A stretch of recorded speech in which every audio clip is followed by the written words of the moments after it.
You're listening to the FM Talk Show, brought to you by CER Facility and Property Management. Keep abreast of the latest industry news and conversations with facility management leaders and practitioners. The FM Talk Show, advancing and promoting the FM industry and profession. Here is your host, Craig Henry.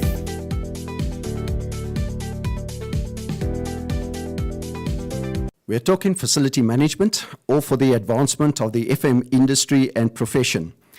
Once again, our show has its three components. Firstly, we'll be talking through some industry facts, and what I'll be sharing is based on two presentations which I recently gave at the Asset Management Conference and the FM Expo.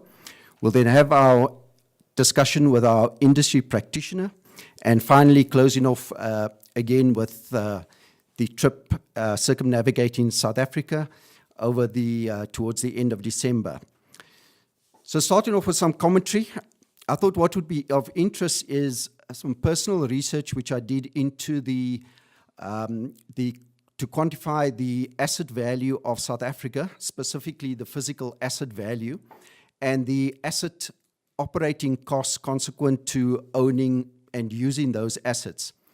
You know, it's generally quite easy to quantify our asset value for an organization, because you typically have your balance sheet, and on the balance sheet you'd have the tangible assets as well as intangible assets. And a big component of the tangible assets, of course, is your property, plant, and equipment. However, when it comes to the national or South Africa Pty Limited's balance sheet, there's no single document that would tell you what the current asset value is for both private and public sector. And then secondly, of course, what are the operating costs that those assets actually drive?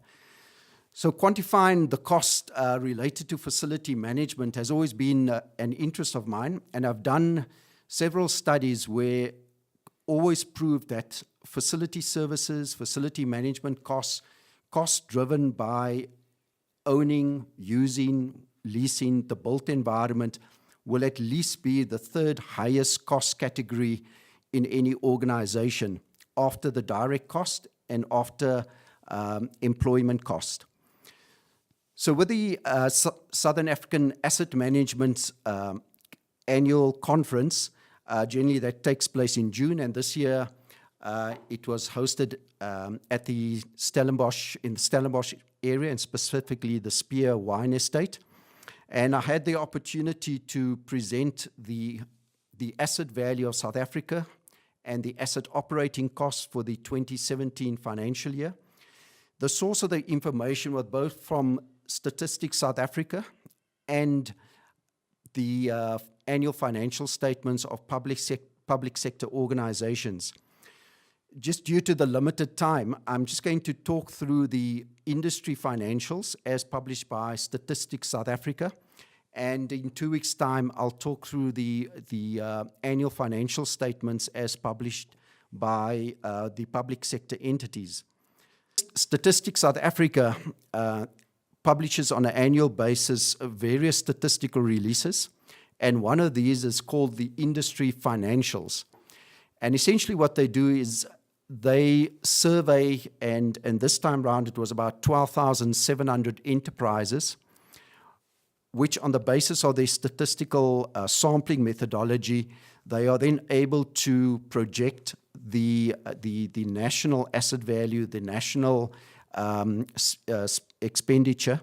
And of course, what Stats SA publish is the statistically significant results. These are results that you can rely on. They are used to compute our economic growth and various other social economic indicators of the country. So in 2017, the total expenditure of private sector as well as certain public sector entities, specifically the state-owned entities, such as Eskom, South African Airways. So Statistics South Africa's financial release does not include local government, provincial government, and national government departments and municipalities. So those are the particular exclusions, and agriculture as well. So in 2017, the asset value, the carrying value of the assets, that is the acquired costs less accumulated depreciation and impairments, was 2.978 trillion rand. And based on the industry classification, the industries with the larger asset value was electricity, gas, and water supply. And of course, what will be included in that is our own Eskom, given that Eskom is the primary, probably 99% of our electricity supply comes from Eskom. So therefore, the carrying value of 706 billion rand, a significant part of that would be Eskom. Then, of course, all our water boards, such as Rand Water, that supplies water to local municipalities. But of course, this figure excludes the local municipalities' water reticulation asset value. The second is the transport, storage, and communications industry, which is 583 billion. And of course, importantly, on the transport side, for example, the Airports Company of South Africa owning all the airports infrastructure, the Transnet owning the passenger rail and freight rail infrastructure, and the important, of course, with the harbour infrastructure. So those are some of the state-owned entities that would be included under the transport, storage, and communications industry. Our interest is particularly what is the scope of the built environment. So the built environment asset typically being the land, and then, of course, the developments on the land, including the buildings, and other constructed works like roads and parking areas. And the total carrying value is 684 billion rand. And that is effectively the asset value that facility management practitioners are managing on a day-to-day basis. Those are the environments in which we work, in which we live, in which we go to for services, whether it's to do your monthly shopping at the shopping center, as example. And in addition to that, there was also 492 billion rand of capital work in progress. So at that point in time, there were various projects on the go, could be in the engineering design phase or construction phase. Some of those assets could have become commercial as already. So the land, buildings, and constructed works, then the asset value of 684 billion, excluding the portion of assets that would have been capital work in progress. So the next question then is, of course, is what is the cost associated with providing that asset, owning it, occupying it, using it, etc. So if we go back to the total expenditure for 2017, it was 9.6 trillion rand. So that was the total expenditure in 2017, of which 6 trillion rand was direct cost, which is the purchases and other services cost used in the production of products and services. And then 1.3 trillion, which was employment cost and training costs. So 7.3 trillion of that 9.6 trillion then related to direct cost and, the expenditure related to remuneration and training of employees. The third then biggest category of cost thereafter, about 1.2 trillion, relates to asset provision, asset services, asset management related cost. And again, that emphasizes that even on a national level, the costs associated with owning assets, occupying it, using it, is the third highest cost category. And if one then goes further, specifically looking at facility management related cost, that is in the order of 580 billion rand.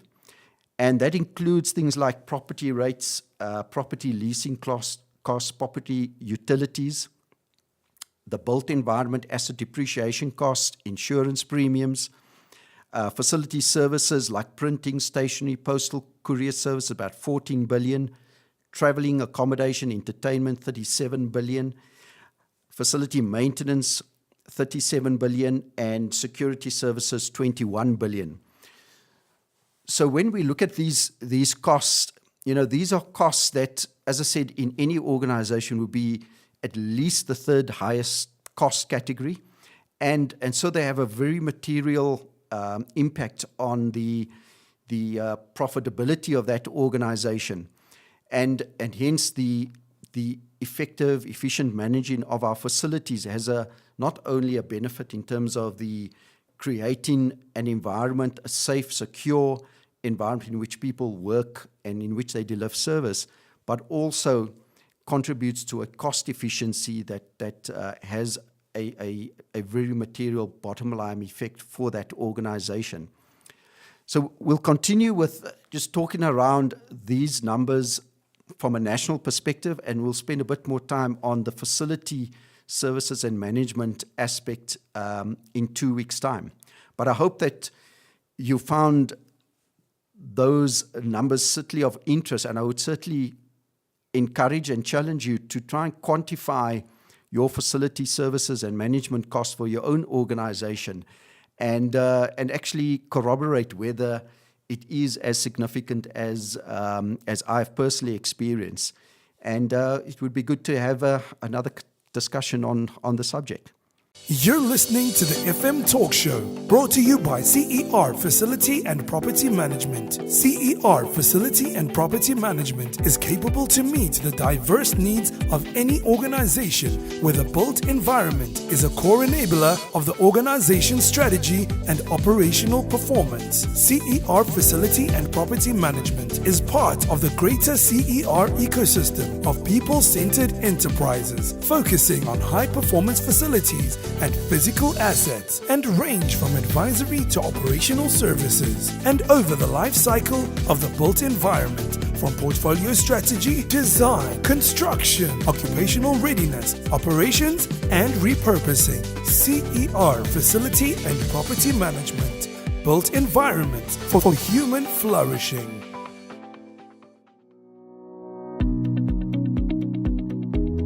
You're listening to a brandlive.co.za podcast.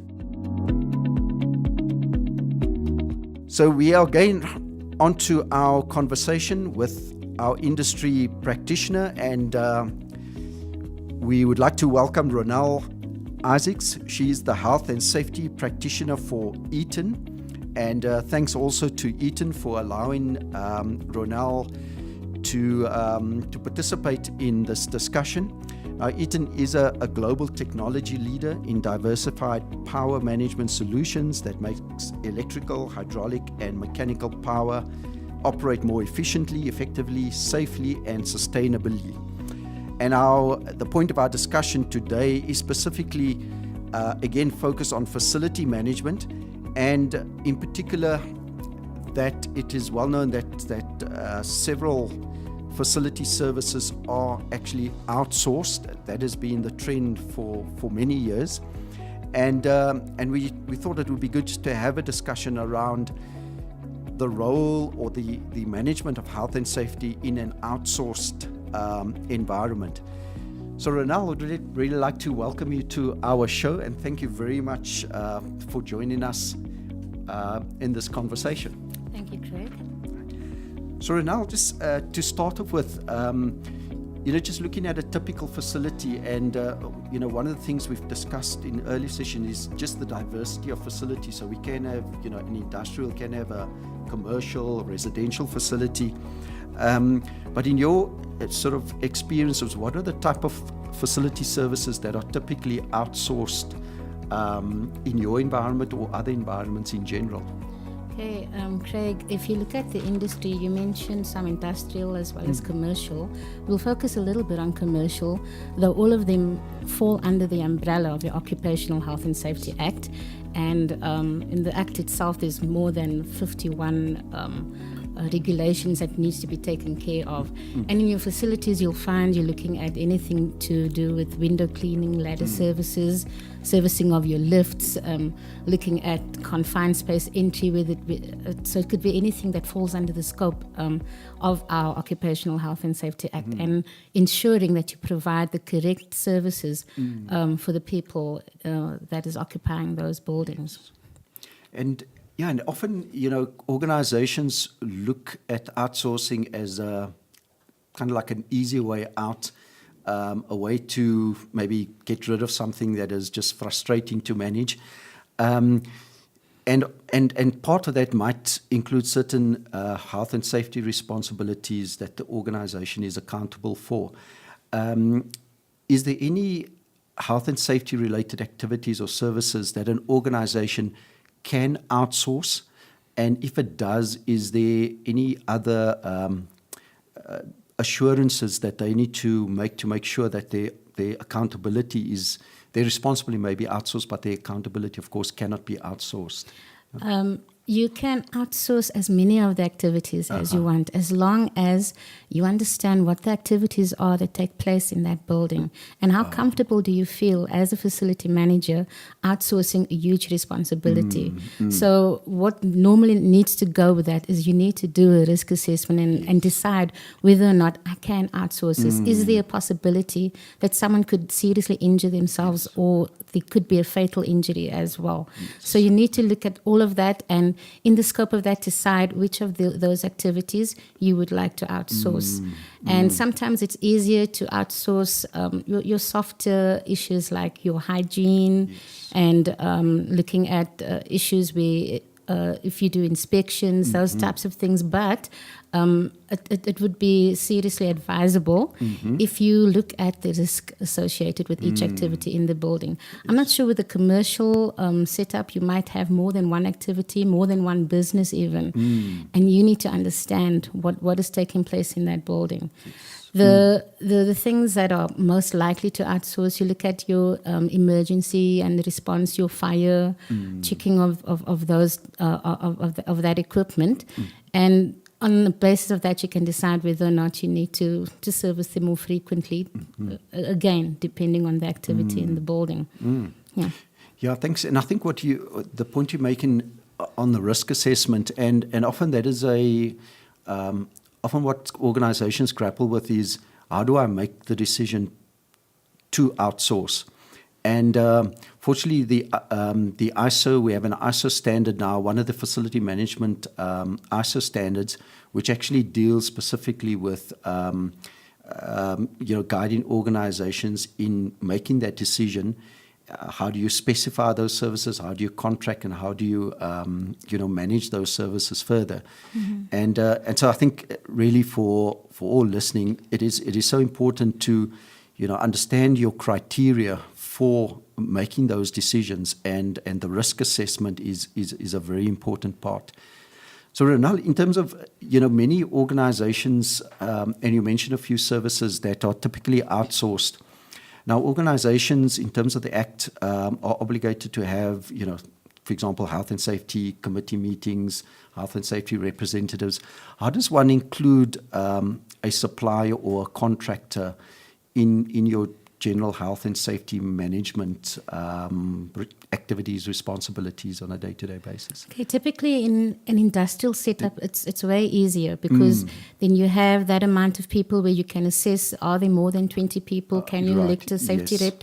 But if you look in a more commercial setting, it becomes a little bit more complicated. And the services that you introduce to the building, you need to ensure that you have a safety file. Right, yes. So each provider needs to ensure that they meet the criteria of the safety file. Typically, you're looking, are they registered with the Compensation Commission?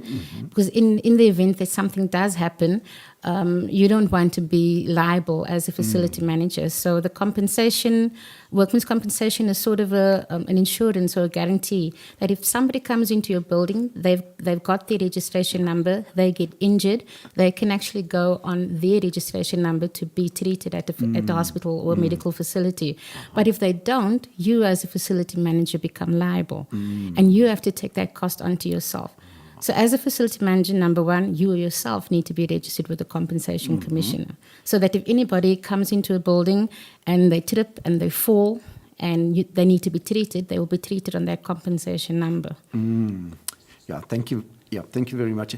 And my recollection, I think what we often find, certainly with public sector procurement and probably also private, is that is often, yes, part of the returnable documents is where they typically ask a service provider to submit their safety plan, because that should then, yes, indicate that this company has applied both the legislation, the act, in their own running, so that should give you an assurance. But as you said, you still have to verify that they are actually acting in conformance to their own Not safety plan. only in conformance, but competency is very important. So that's just one aspect.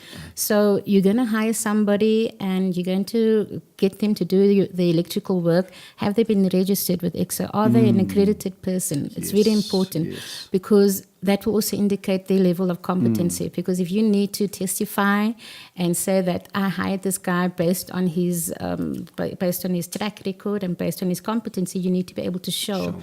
So your file must have all that information. It would be very advisable for any facility manager to have either electronically or physically all the contractors that they use, to have that information.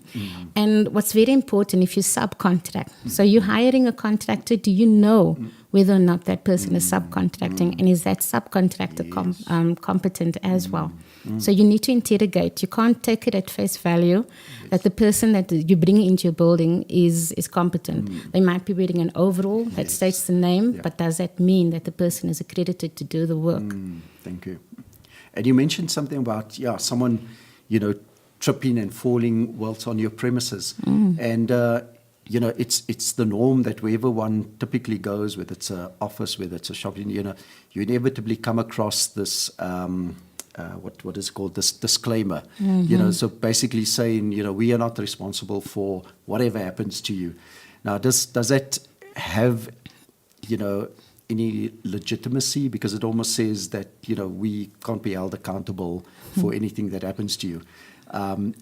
Is that valid? Is it credible? Those disclaimers on the walls might as well have a frame on it, because all it is a pretty picture that means nothing. It might have, for the person coming into the building, give them a sense of calm that something is being, at least rather for the facility manager, give him a sense of calm that is covered, but is not. The words are basically does not take the responsibility away from the facility manager. You still remain accountable. If somebody comes into your mall and the lift is not working and falls down, you are responsible for that person, maybe even culpable if the person injures himself fatally. Yes. Now, Ronald, thank you very much just for bringing those insights to us on the show. Really appreciate it. And thank you for just setting the time aside. We really appreciate it. Okay. Yeah.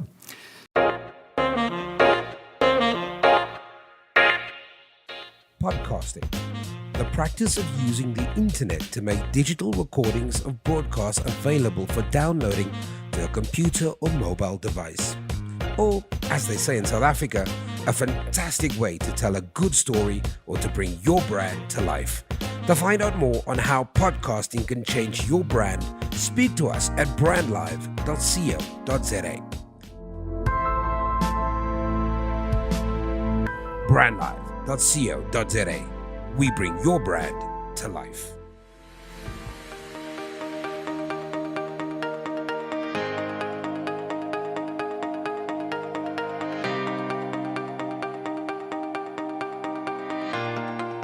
The importance of remaining accountable just simply cannot be overemphasized. And yes, as much as one can apply one's mind in terms of the responsibility to execute certain activities, accountability can never be outsourced. So we will continue in the next 2 weeks with our talk show. And what we're going to do is just close off with the journey that I undertook towards the end of December. So if you recall, I left off at Alexander Bay. Yes, that's the northernmost town on the west coast. And over the next two days thereafter was basically going down the west coast down to Clan William, and that's where I overnight before basically going through to Cape Town. And I think the journey was again always of interest. There was a section along the west coast which was also gravel, and again, as with all gravel roads, it was always, the conditions are always very different. In this case, it was simply badly rutted. But the bike, handled very well. Got to Kleinzee. It was still sort of in the early hours of the morning, not much activity. I obviously left about 5:30, so I was hoping to come across at least a place to have some breakfast. Well, nothing was open but the bottle store, strangely enough. So at that hour of the day, the bottle store was open. People were filling up their vehicles, and then the bottle store closed, and still there was no place for breakfast. There was indeed a restaurant that gave some opening, hours. I remember it saying, on Wednesday we are closed, but if it looks like we're open, well, then we are open. So obviously it's like a very, informal way of running the business. So we continued, on, came across some interesting things, and this is always fascinating, riding through, particularly, the agricultural area, and I, always thought, a farmer must be absolutely excellent at every profession, and that includes, a facilities manager. So, one of the stretches that I rode along was a fence, and the fence, had 2 rocks that were suspended from the fence at intervals of, I would say, about 50 meters. And given that, it's a length of a few kilometers, it must have been a considerable effort to actually hang those rocks on the fence. And obviously I had to stop to try and figure out, why would anyone want to do this? Okay, there was no one to ask, but basically concluded that this was perhaps quite a windy stretch, so maybe with the high wind speeds, the fence could actually be damaged. And so perhaps the rocks gives it some rigidity and stability against high-speed winds. So that's a neat way to overcome, the environmental factors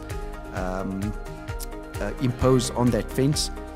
And that's a form of asset management. It's a form of maintaining the integrity of that fence and getting the life out of that fence. So we continued, along the national route. I had the opportunity to stop at 1 or 2 of the rest areas. That's the area that you can pull off. Normally there's some table, shade. And I must say that's the N7 here up the west coast. That was probably the most cleanest, neatest rest areas, given that, I had already covered at least sort of 3,000-4,000 kilometers. So, compliments to the Northern Cape, just in terms of the maintenance of those things. And those are assets. Those are national assets. Those are national facilities. And as much as it might be quite remote, again, it's a facility that's required to be maintained. That provides employment. And it's a very productive form of employment, because it's taking care of an asset that will be utilized, over decades to come. So there are certainly, other snippets that one can share, but we'll continue with that in 2 weeks' time. So thank you very much for joining us on our talk show today, and best wishes, and talk to you again in 2 weeks' time. You have been listening to Craig Henry on the FM Talk Show, brought to you by CER, Facility and Property Management. Tune in every second and last Thursday of the month at 2 p.m. Podcasts are available on www.cerecosystem.com.